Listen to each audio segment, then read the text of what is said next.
Lawbreeze and Gentlegrams, Lena the Plug side piece, the skinny Akademiks, the corn cobbling, per gobbling, gooning, greasy mini Vlad TV, the villain of vocalizing hip-hop media, the federal freaky OnlyFans ran through Rico Filer, the atrocious Adam22 of No Jumper might be pulling the plug, no Lena, on the entire No Jumper platform. See, he is broker than Lawbreeze after a lyrical lawsuit, more poor than Big Mac and Akademiks after a Discord convo with Nor. So we'll break down why this might be the end of the No Jumper lore, but first, like and subscribe so you'll always see more. Now, I love you guys, but I'm sorry, I'm not sitting here chopping up clips of Adam22. So the background visuals of this video will either be clips of Big Mac and Akademiks, since Adam22 is the skinny Akademiks, or maybe I'll play a video game for you guys, deleted style. And I'm going to try to put you guys on as much game as possible in this video. Like, if you're trying to enter the media space, the YouTube space, we're going to go through where Adam22 went wrong with the operations of his media platform, No Jumper, and see how you could avoid that as a content creator starting off. And then obviously we'll touch on the main issue as well, which I think in the long run will be a positive, in that hip-hop media overall, not just No Jumper, is seeing a shift. I have a video from like 3 days ago talking about how the Akademiks era is slowly dying down, and while there will always be a demand, an audience for the violence, the Rico cases, we've also seen a resurgence of genuine interest for music discussion, bar analysis, breakdowns, especially over the last year. And that's a direct threat to Big Mac and Akademiks and Lena the Plug side piece. So let's jump into it. So Adam22 posted a video yesterday titled No Jumper is Going Broke. And in it, he kind of details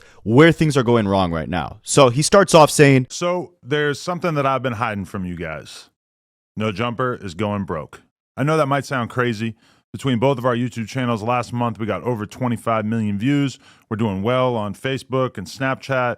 We employ quite a few of the hottest content creators on the West Coast, and we pump out an insane amount of content on a weekly basis. How could we be going broke?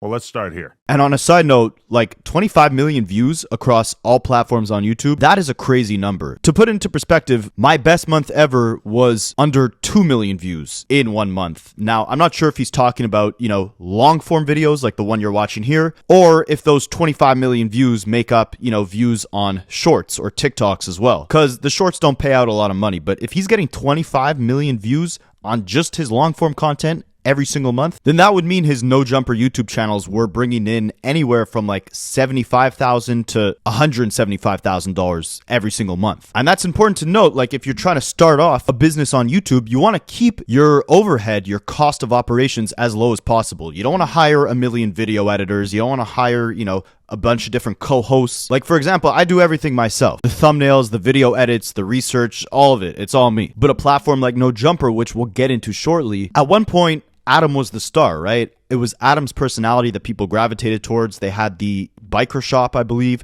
in LA. So a bunch of, rappers would stop by, they'd hang out with Adam, they'd chop it up, and then they'd do an interview. And that's how you ended up getting the iconic No Jumper era, which is really the only era I remember of No Jumper. I kind of tuned out from their content after like 2018, but like between 2016 and 2018 was that SoundCloud era, right? And that's when you saw Adam22, doing iconic interviews with XXX, Ski Mask, Juice WRLD, even Lil Pump, Smoke Perp, like all these like SoundCloud era guys. No Jumper was like the go-to guy. Really, No Jumper and Lyrical Lemonade. If you wanted to blow up as a SoundCloud rapper, you needed one of those Lyrical Lemonade music videos and a No Jumper interview. But the dynamics of a lot of these things changed, right? Like, unfortunately, a lot of the leaders of that class of artists either tragically passed away, some of them ended up incarcerated, and some of them just fell off artistically. And No Jumper stopped, focusing on breaking new artists, and instead shifted their focus more to just overall discussion of what was going on in hip-hop, the music, the drama, etc. But for a while, at least I believe, it was the artists that were carrying the success of the brand. The fact that Adam would get these,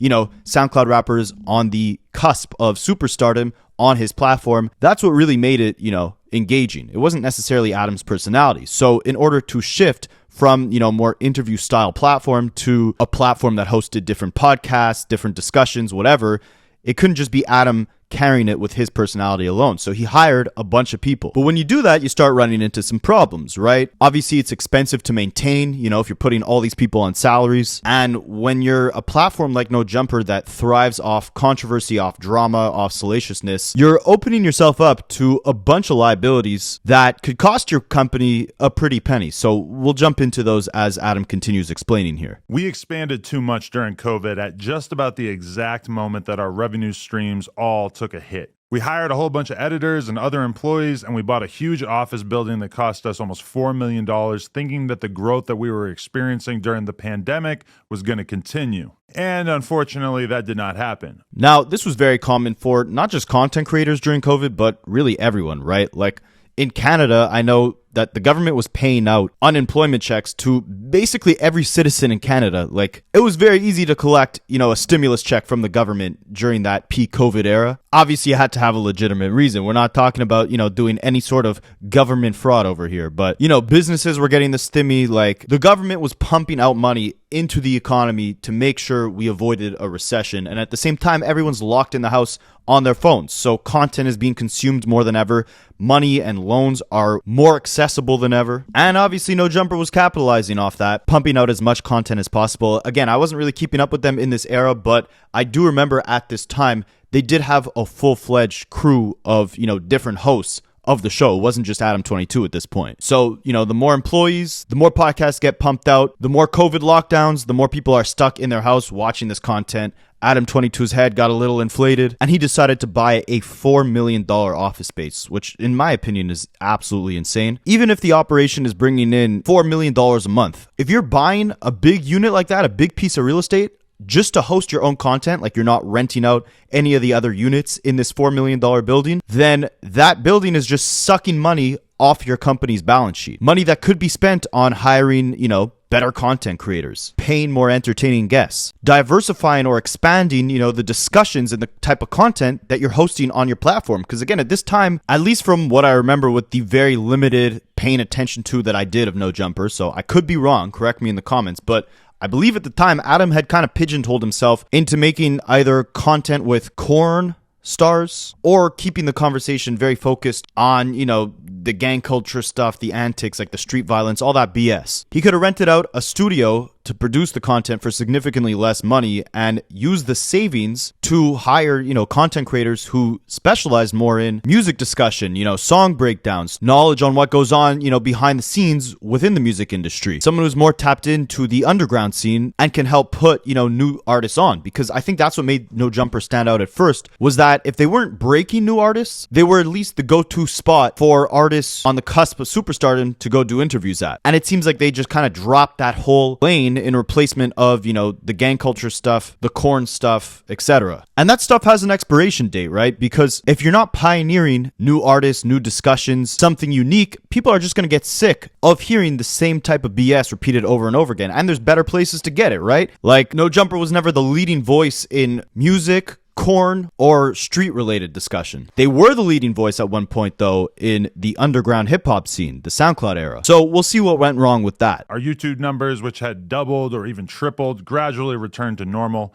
Our Snapchat and Facebook numbers, which had exploded during COVID, sometimes even hitting 6 figures a month, shrank by about 80% or more. Our Patreon, which was absolutely killing it for a year or two when we were doing uncensored, aka nude interviews with up-and-coming superstars like Kazumi and Sky Bree, fell off quite a bit with the launch of Plug Talk and a decreased interest in seeing us interview stars. Yeah, so you see, he started his own, corn show with his wife, who is in that industry, and that was gaining more interest than simply having these corn people on his No Jumper platform. Plus, people were going outside more, so they weren't, scrolling through Snapchat, I guess, watching content. Which, on a side note, drop a comment if you're ever watching content on Snapchat. I hear that's a big thing, but when I used to use Snapchat, it was like 8 years ago, and they were known for like the crazy filters, and it was always a red flag if you had a huge Snapchat score. That meant you were, for the Snapchat streets. You were Snapchatting everybody. But yeah, I would say if you're a brand new content creator, focus primarily on one platform. Like, don't try to be,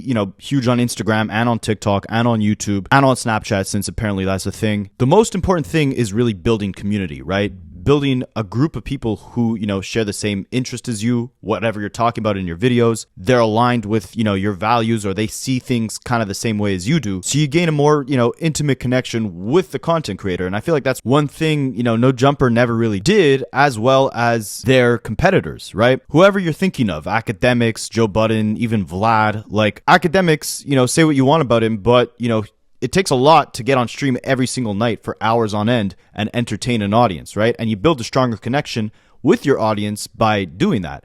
Joe Budden, he's doing 2-3 podcasts every week. I'm not sure how many, but it's a lot of recording, but he's kept that consistent schedule for years, so fans know what to expect. Same thing with Vlad. He brings on, a lot of returning guests, Boosie, Tony Ayo, etc., because he invests in whatever the audience is flocking to, whatever they're appreciating the most. No Jumper, they've kind of been all over the place, right? Like, again, ever since that SoundCloud era where, they were at the forefront of putting on those underground artists, it feels like they've been just constantly pivoting for the last 10 years. And I mean, a huge point to that is the fact that Adam was saying, a large portion of their revenue was coming from their Patreon, which was him interviewing, nude corn individuals. Like, I don't think he's building a strong community, especially not in the hip hop niche, by, making that the forefront of his exclusive content. Like Joe Budden's Patreon is, exclusive podcast episodes. I know a lot of YouTubers, they have their membership tabs where you can get exclusive content from them. Even Vlad does that. Or the NFR guys, they'll do album live reactions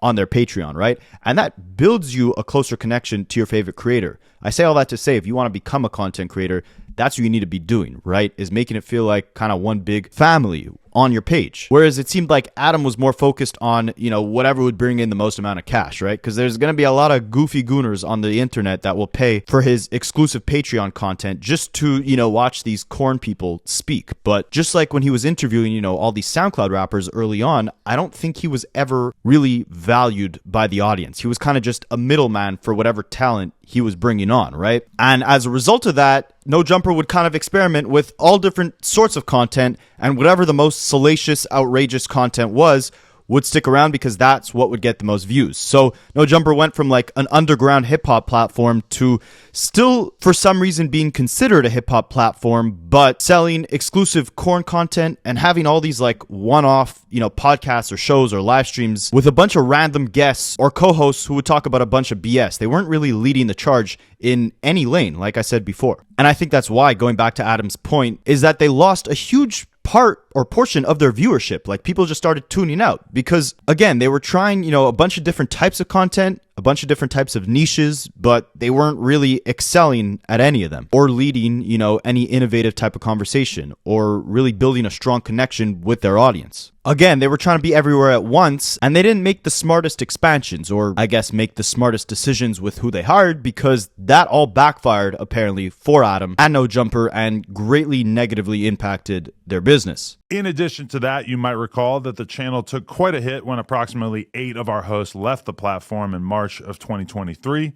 Although we've definitely largely recovered and managed to build up a very healthy roster of talent since then, that certainly took a toll on our business for a while as well. Now, Lawbreeds and Gentlegrams, I want to tell you guys about something that, unlike Drake, a bunch of you guys have been telling me you've been Anita Max winning some free cash from playing mobile games. So I want to put all you guys on to something that almost seems too good to be true, all right? Let me give you a little glimpse into my life. When I'm not making this content for you guys, I have a disgusting addiction to my phone. My daily screen time is higher than Drake on that album cover, higher than Snoop off the edibles. So if you guys suffer that same addiction as me, I want to put you onto something that's going to change your life. FreeCash.com is a program that partners with mobile games that are looking for more users to play their games, and they will literally pay you to play their games for free. All you got to do is sign up using the QR code you see on the screen or using the link in the description of this video. You make an account super easy. All you got to do is put in your email, create a password, verify your email, and then you're good to go. And they got a bunch of games. My favorite is the Monopoly Go, because we're always on the go trying to make some money. Once you make an account, you just click the game you want to play, follow the directions that they give you. The directions are super easy. Usually you just got to download the game and start playing. So it's about time you put that phone addiction to good use. Again, use the QR code you see on the screen or the link in my description. Create an account and you could start making more than $150 just to play a game on your phone. All that stuff hurt the business, but we were still solidly profitable until the last few months, where we experienced 2 major L's that we never could have seen coming. First, First, we lost the No Jumper Instagram. After almost 10 years of building it up and essentially no strikes on our account, we got taken down one day and we still have absolutely no idea why. We were bringing in a very solid amount of cash monthly that was keeping us afloat via selling sponsored posts on the account. We aren't making anywhere near as much from Instagram now.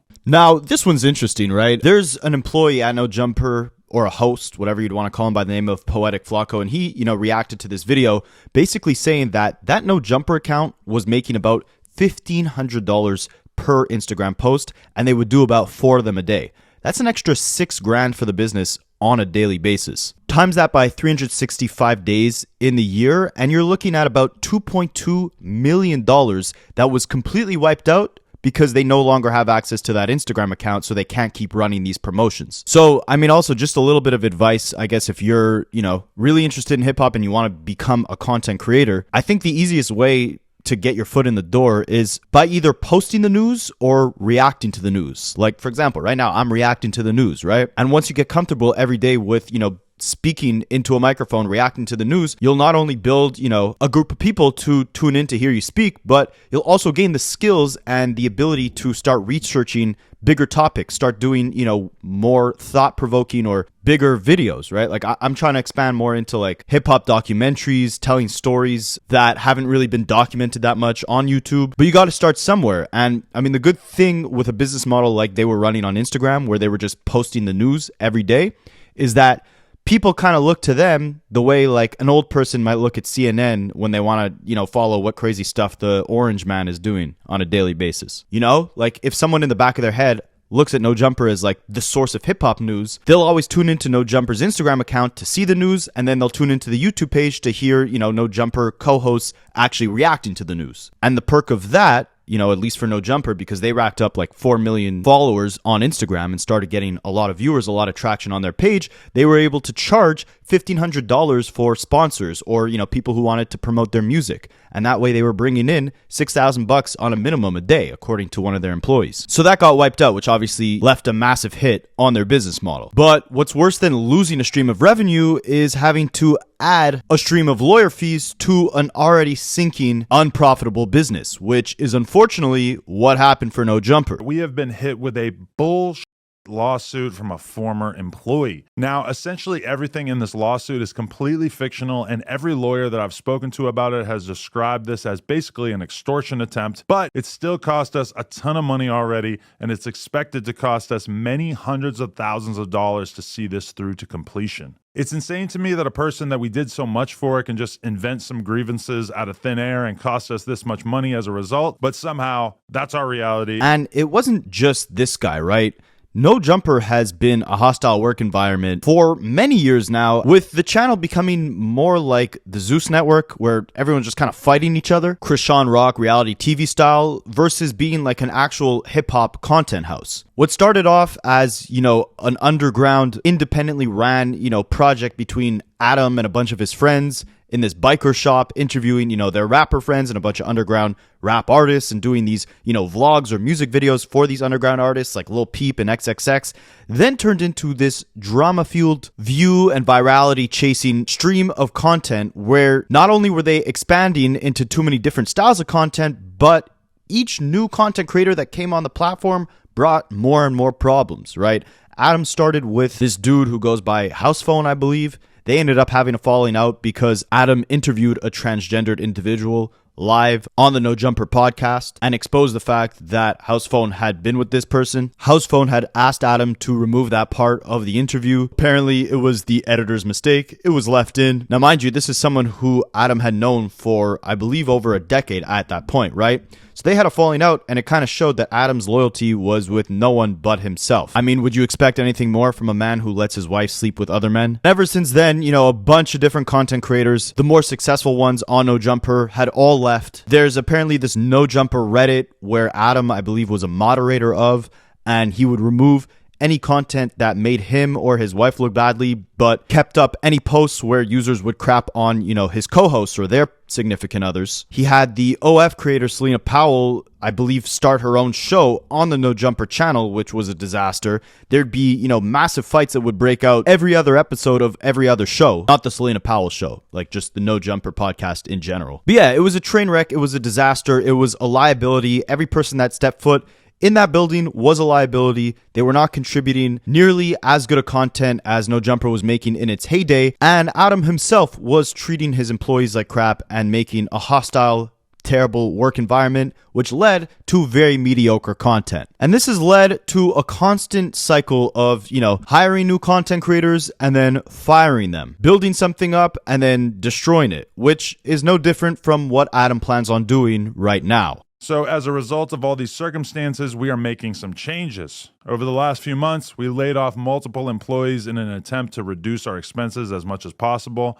We closed down our store on Melrose, and we're in the early stages of selling our current warehouse and moving into a smaller space. To be honest, aside from the layoffs, which sucked, I'm pretty happy about a lot of these changes. And aside from just, having a bunch of layoffs within the company, there's also this whole disaster of one of their most successful content creators, Brick Baby, getting indicted in this RICO case. And again, I don't really know much about that whole situation. If you guys watched my Akademiks video from a couple days ago, I said I don't pay attention to that side of hip-hop. I feel like that side of hip-hop media is losing a large portion of their audience. The interest is shifting back onto the music to a certain degree. But I am aware that Adam, did a lot of content with a lot of these guys who were indicted in this massive RICO, and that's another hit on his business. And I said this in a previous video where, we saw all these guys, Adam22, Whack 100, Akademiks, Vlad, Traplo Ross, all link up for a podcast, and they called themselves, the biggest faces in independent hip-hop media. I'm like, this whole sector of hip-hop media, I believe, again, is slowly losing its audience. And there's a lot to say when Vlad TV seems like the most rational person in that room. But it doesn't seem like I'm the only one who thinks that, because Adam had said that Vlad actually offered him some significant financial advice in terms of how to operate his business, and Adam had ignored that, and that's why he's in the position he's in now. I've realized that I should have paid more attention to DJ Vlad and kept my overhead as low as possible, particularly in terms of staff and location. I'm confident that once we get the building sold, we'll be in a pretty solid financial position again as a business. And this makes sense, right? I mean, you can't even count how many different, co-hosts and content creators No Jumper was hosting. And that's not including all the employees that they had hired on the back end of things.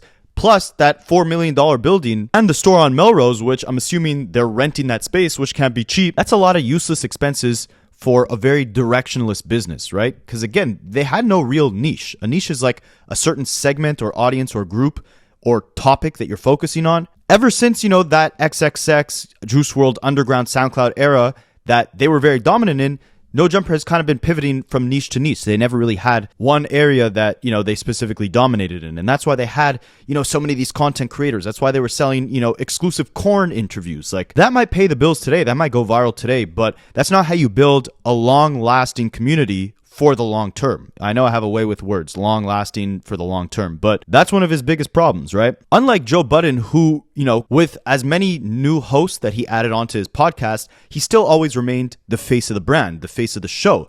Adam, I think, was trying to take a back seat. But if you're going to do that, your replacement has to be as good, if not better than you, or at least bring the discussion, bring the content in a different direction, right? And I think this whole Akademiks, Traplo Ross, Vlad era is getting very stale and stagnant. I think we saw this with the beef between Drake and Kendrick, right? There's a reason why Akademiks is saying Kendrick killed hip-hop, and that, a lot of the rappers he speaks to feel threatened to drop music because Kendrick is stealing all the attention away from them. We haven't seen big moments that are focused specifically on the music in a very long time before that whole beef, right? And ever since the beef, Kendrick has given us a full-fledged project, which has not left the top 5 of the Billboard charts with GNX. When was the last time that you remember like a full-fledged album front to back, actually having a concept, actually having some depth to it, actually having some subject matter that you could sit with for longer than just a day, for longer than just a TikTok highlight, and yet the album still does well on the charts? We haven't seen that in the mainstream in a long time. I'm telling you, the conversation has been shifting. We've seen this also with,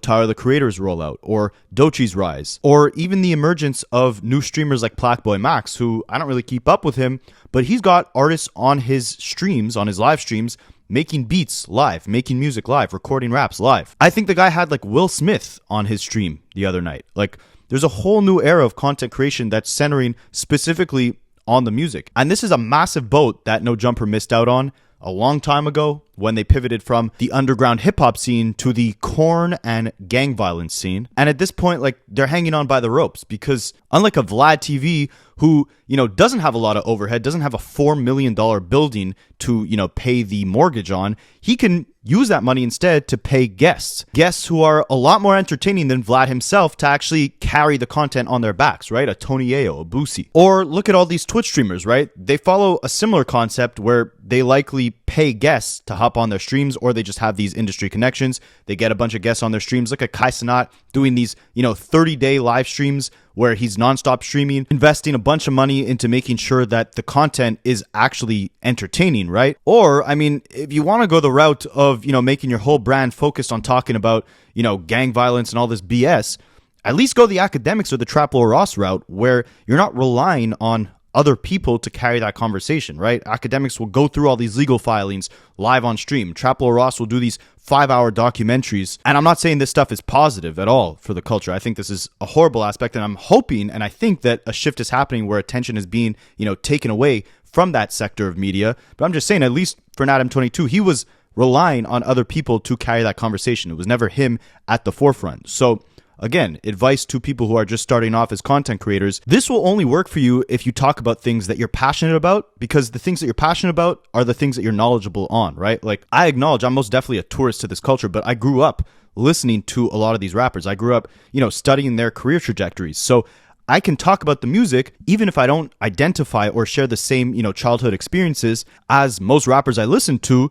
I still have, this emotional connection and attachment to the music, and I could ramble about it forever, whether it gets 10 views or 10,000 or 10 million views. I'll yap until, my vocal cords fall off. But I'll never chase a viral moment on something I have no knowledge in, right? Like, there is a difference between doing research. Like, if I'm interested in a topic, I'll go and research it and present that to you guys. But like, I'll never go the Trap Lord Ross route because I have no interest in Big U's Rico case or who snitched on who. And that was No Jumper's problem. That's the root of their downfall, is that they were constantly chasing a viral moment, whether it was the topics they were discussing, the guests they were bringing on, all the outrageous, actual fights that were caught live on camera, both physical and verbal. This was like a train wreck just waiting to happen. But I will give it to Adam, right? Like, he has focused over the years on expanding on what's been working, right? And while this might have been, a morally compromising thing, right? Like hosting a whole entire reality show, basically Bachelorette style, where you're choosing the next guy that's about to sleep with your wife, or hosting this, podcast with your wife where you interview these corn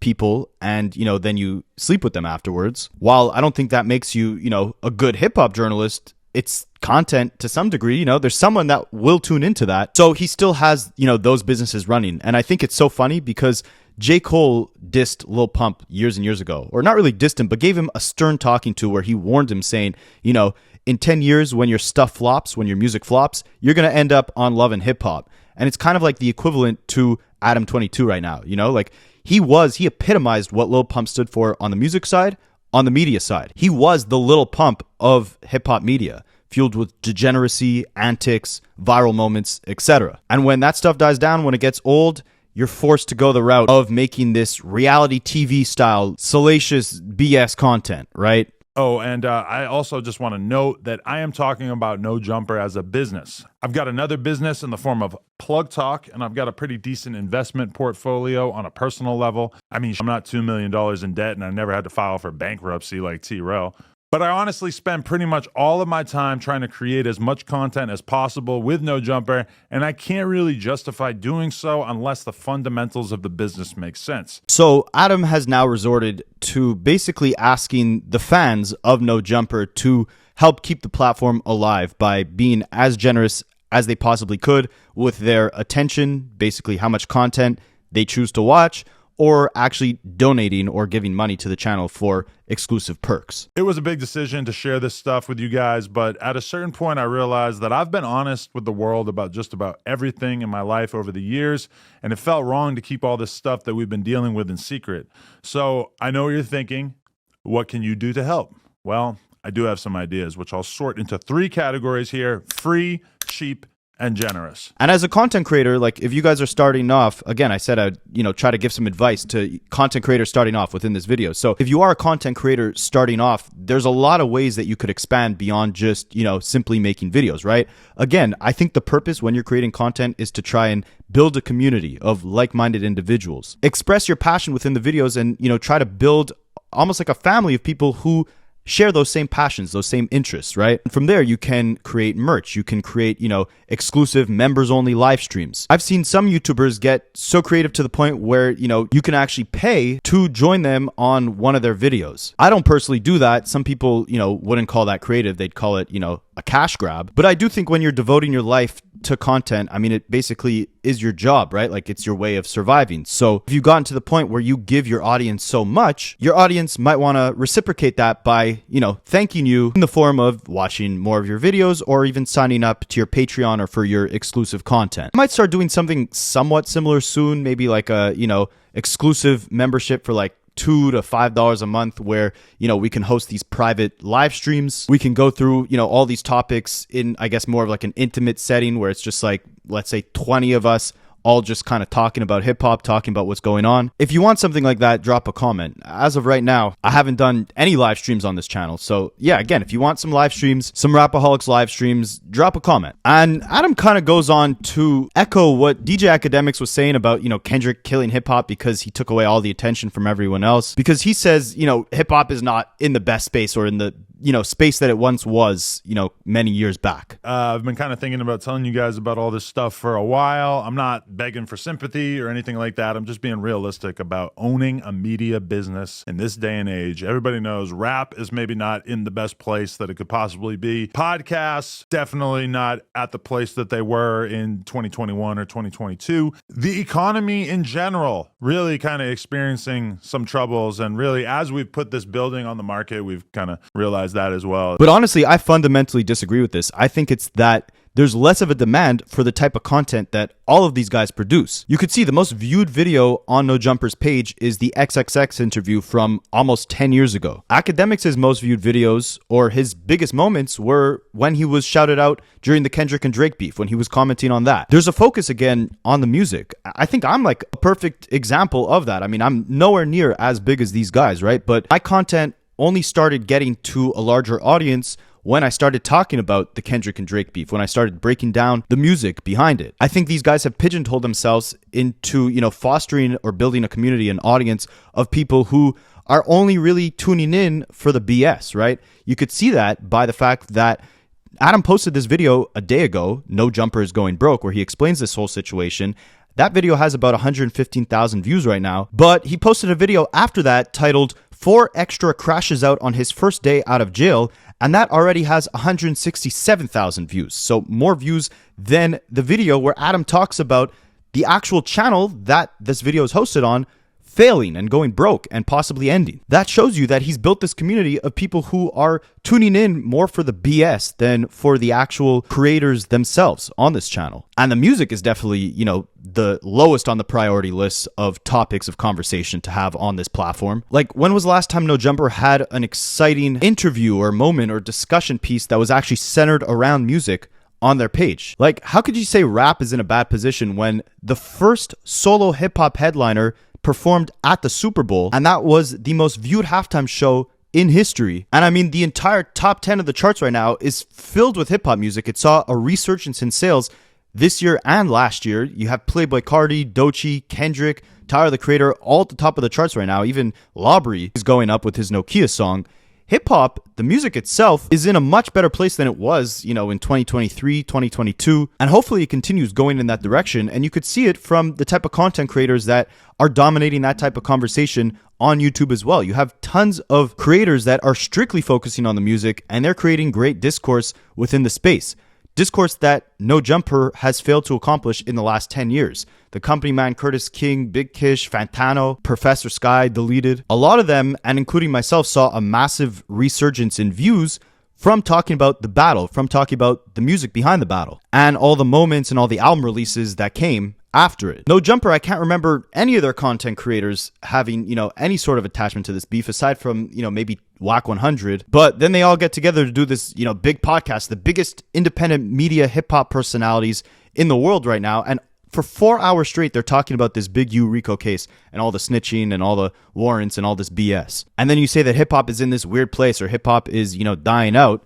No, it's the type of conversation that you guys have been fostering for the last few years. It's fueled by negativity, violence that's been tearing these people down, capitalizing off of incarceration, off of violence. I think at this point, people are looking for, something different. Again, I think if No Jumper spent a little more investment, a little more time into fostering or rebuilding that community of content creators who focused on the underground scene or focused on emerging talent or simply talked about the music, they would have a similar trajectory to, a Joe Budden or even Akademiks who, can't do the most intricate lyric breakdowns, but he still keeps things, as focused on the music as he does to the BS, like, the Diddy case or the Big U case or all these different, dramatic legal issues that are going on. I don't think hip hop's dying, and I don't think, the content creation space is in a dark place.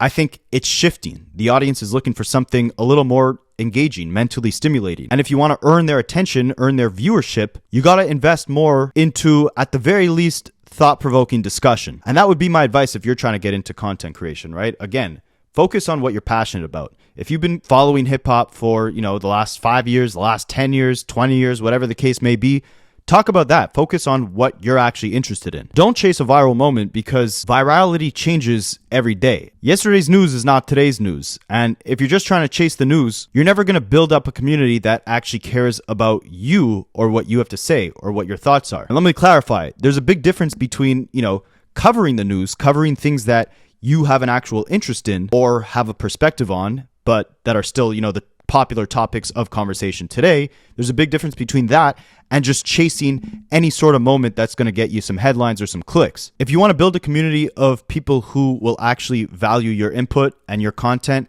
you got to push positivity. If you want the views and the clicks and the virality, you can chase a cheap headline, but no one will remember you positively and that attention will slowly die out. And even if you amass millions of followers through chasing that virality, you won't build a community that truly respects you or your opinion. And when things get rough, you won't have the loyalty that you may have thought would come from the millions of eyeballs who tuned in simply for the viral moment.